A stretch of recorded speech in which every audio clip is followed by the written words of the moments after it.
আমি Ahmed Imtaz Zahid, Raipur bus stand, Merulla Miyaji বাড়ি আমার জন্মস্থান। ইতিপূর্বে আপনারা দেখছেন ফেসবুকে বা সোশ্যাল মিডিয়াতে আমাদের টিএনটির পাশে, রাস্তার পাশে একটা জায়গা, ওই জায়গা নিয়ে বিভিন্ন লেখালেখি বা এটাকে কীভাবে দখল করা যায় এরকম একটা চক্র আমাদের পিছনে লাগছে। হঠাৎ করে রাতের অন্ধকারে এরা কিছু গাড়ি বালু এখানে ফালানোর পরে আমরা প্রশাসনের কাছে যাই এবং এমপি মহোদয় জনাব আবুল খায়ের ভূঁইয়ার কাছে আমি নিজে গিয়ে অভিযোগ জানাই। অভিযোগ জানানোর পরবর্তীতে এমপি সাহেব ডাইরেক্ট এটা হস্তক্ষেপ করেন এসিলেনের কাছে।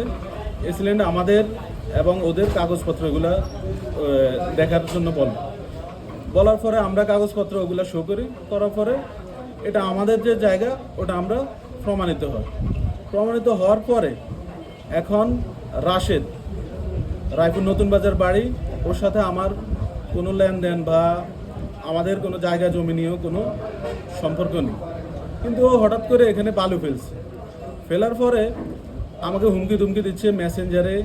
তারপরে এর আগে আমার এখানে চাঁদা চাইছে, চাঁদা না দেওয়ার কারণে বালু ভরাট করে চাইছে যে জায়গা নেওয়ার জন্য, ওটা না নিতে পারি।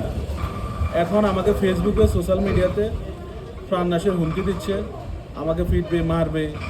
আমি এটা উদ্বোধন যে রায়পুর যে উদ্বোধন রাজনীতিবিদ যারা আছেন, এমপি মহোদয় এবং প্রশাসনের হস্তক্ষেপ কামনা করছি।